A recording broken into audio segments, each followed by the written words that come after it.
आदमी सीवरदान से बाहर निकला, जमीन पर एक स्केटबोर्ड रखा, फिर सीधा लेट गया और तेजी से आगे बढ़ा। एक ट्रक से दूसरे के नीचे निकला और फिर ट्रांसमिशन स्थिति पर रुक गया। सबसे पहले उसने अपने उपकरण हटा दिए, फिर अपने शरीर को कार के नीचे छिपा दिया और अंत में बाहर खड़ी विशेष पुलिस को दिखाई देने से बचाने के लिए स्केटबोर्ड को नहीं हिलाया।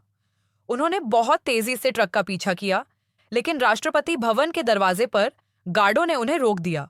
एक विशेष पुलिस अधिकारी यह जांचना चाहता था कि कार के नीचे कोई विस्फोटक तो नहीं है, लेकिन जैसे ही वह ट्रांसमिशन पोजीशन पर पहुंचा, उसकी नजर जेसन पर पड़ी। आदमी ने कार्रवाई की और विशेष पुलिस को बिना किसी प्रयास के भगा दिया। शव को उस स्थान पर ठूसने के बाद जहां वह छिपा हुआ था, आदमी शांति से बैठ गया और ट्रक के जाने का इंतजार करने लगा। आदमी ने जल्दी से प्रत्येक कार पर टाइम बम लगा दिया और फिर उसके बगल में स्थित फूलों के तालाब में छिप गया। इस बार उनका उद्देश्य राष्ट्रपति भवन में बड़ा हंगामा खड़ा करना था। उन्होंने सबसे पहले अपनी शाही वर्दी उतारी, फिर एक सुंदर सूट पहना और अपने सबसे मजबूत रूप को पुनः प्राप्त किया। हालांकि जब वह राष्ट्रपति की निजी पार्टी में दाखिल हुआ तो उसे टीम लीडर मेई ने खोज लिया। खबर मिलते ही आदमी ने तुरंत कार्रवाई की और उसे पकड़ लिया, यह जानते हुए कि यह सब आदमी की योजना थी। एक अच्छा शो अभी शुरू हो रहा था। मेई ने कभी इतना आत्मविश्वासी गंजा आदमी नहीं देखा। यहां तक कि जब उन पर बंदूक तान दी गई तो भी वे बिल्कुल नहीं घबराए। उसने शांतिपूर्वक अपने हाथ में रिमोट कंट्रोल दबाया और पिस्तौल से जोरदार विस्फोट के साथ गोली चल गई। फिर वह भगवान की तरह उन्मत्त होकर गाने इकट्ठा करने लगा। वह जानबूझकर चीजों को बड़ा बनाना चाहता था, क्योंकि केवल इसी तरह वह पर्दे के पीछे के मास्टरमाइंड को सामने ला सकता था। पता चला कि आदमी एक जासूस था, लेकिन सड़क पर जीवन से थक जाने के कारण उसने दुनिया से संन्यास ले लिया और नौकर बन गया। मकान मालकिन आमतौर पर उसकी अच्छी देखभाल करती थी और अक्सर उसे शहद भी देती थी, लेकिन कभी कभी हालात उसके लिए बुरे हो जाते थे। कुछ समय बाद मकान मालिक की पत्नी को एक ऑनलाइन घोटाले का सामना करना पड़ा और उसका सारा पैसा घोटालेबाज द्वारा हड़प लिया गया। मकान मालकिन इस आघात को सहन नहीं कर सका, इसलिए उसने यह निर्णय लिया। जब आदमी ने यह समाचार सुना तो वह क्रोधित हो गया।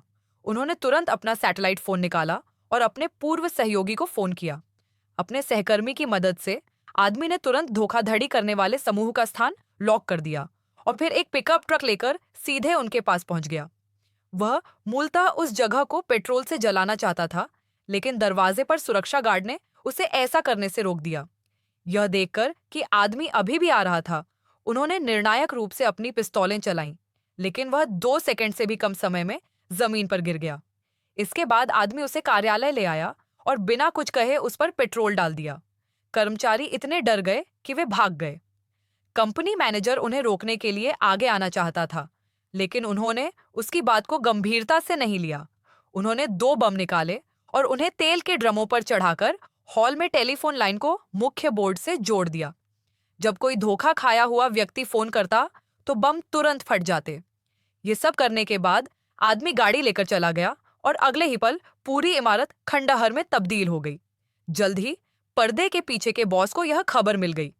उन्होंने मैनेजर से आदमी के रूप रंग और विशेषताओं के बारे में जाना और अपने नेटवर्क का उपयोग करके आदमी का पता ढूंढ लिया। फिर उसने मैनेजर से लोगों को लाने को कहा। लोगों का एक समूह बड़ी तेजी से दौड़ा। उन्हें पता नहीं था कि वे एक बड़ी गलती करने वाले हैं। उनमें से एक गंजा आदमी हर जगह खोज रहा था, लेकिन अप्रत्याशित रूप से उसने आदमी को मारने के लिए सीधे अपने पास रखी लोहे की जंजीर का इस्तेमाल किया। अन्य लोग मौत के भाग्य से बच नहीं सके और जल्द ही आदमी द्वारा मौत के घाट उतार दिए गए। बाद में उन्होंने अपने प्रबंधक के फोन का उपयोग बॉस से संपर्क करने के लिए किया, जो उनका इंतजार कर रहे थे। लेकिन उन्होंने यह उम्मीद नहीं की थी कि बॉस की एक महान पृष्ठभूमि थी और वह मदद के लिए सीआईए के निदेशक थे। जब उन्होंने आदमी का नाम सुना तो निर्देशक को अचानक सिरदर्द हो गया, क्योंकि वह जानता था कि आदमी एक अच्छा शराबी नहीं था। लेकिन बॉस के पिता ने बॉस की रक्षा के लिए पूरी तरह से सुसज्जित विशेष बलों का एक समूह भेजा। हालांकि जब हर कोई कार्य योजना पर चर्चा कर रहा था तो बॉस गायब हो गया। यह गंजा आदमी सचमुच बहुत अजीब है। वह वास्तव में बॉस की विशेष ऑपरेशन टीम में घुस गया था। कप्तान को तुरंत महसूस हुआ कि कुछ गड़बड़ है, इसलिए उसने तुरंत अपने साथियों को उसे गिरफ्तार करने का आदेश दिया। अप्रत्याशित रूप से आदमी ने पाया कि दूसरे पक्ष के पास अधिक लोग और अधिक शक्ति थी और उनके पास समृद्ध युद्ध का अनुभव था, लेकिन उससे निपटना आसान नहीं था।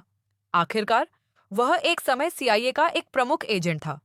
अंत में आदमी की पागलपन भरी कार्रवाई के कारण विशेष ऑपरेशन टीम के सभी सदस्य जमीन पर गिर पड़े।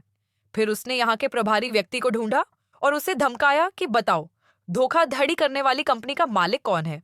हालांकि बॉस की विशेष स्थिति के कारण प्रभारी व्यक्ति ने उसका नाम बताने की हिम्मत नहीं की। उसने चुपचाप कंप्यूटर पर तस्वीरें निकाली और उन्हें देखा।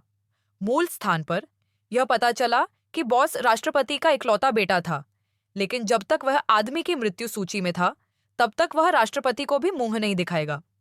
उसी समय बॉस को पता चला कि उस गंजे आदमी ने उनकी भेजी गई फौज को मार दिया है।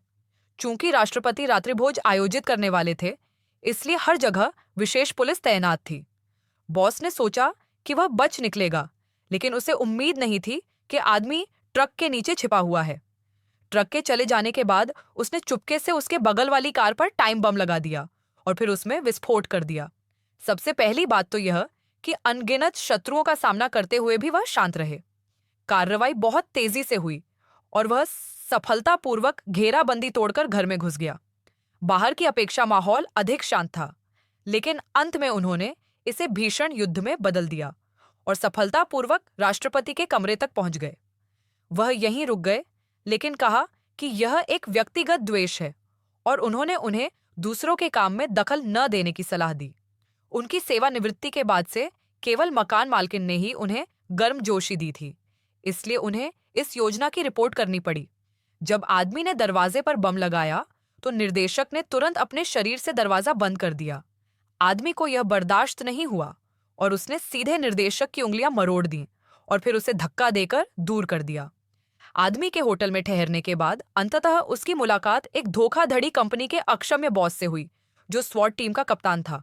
मैं भी आदमी के पास पहुंची और उससे पूछा कि वह इस बारे में सोचे कि उसकी मां की मृत्यु कैसे हुई। पता चला कि मैं मकान मालिक की बेटी थी। इसके बाद उसने उसका हाथ उठाया और उसे गोली मार दी। फिर इससे पहले कि कोई कुछ प्रतिक्रिया दे पाता, उसने शीशा तोड़ दिया और बाहर कूद गया। हालांकि भागने के रास्ते में उसे फिर से मेई ने रोक लिया। हालांकि थोड़ी देर बाद मेई ने धीरे धीरे अपना हथियार नीचे रख दिया। आखिरकार यह आदमी भी तो अपनी मां का बदला लेना चाह रहा था। कहानी के अंत में आदमी का सफलतापूर्वक बदला पूरा होता है और फिल्म यहीं समाप्त हो जाती है। कल मिलते हैं।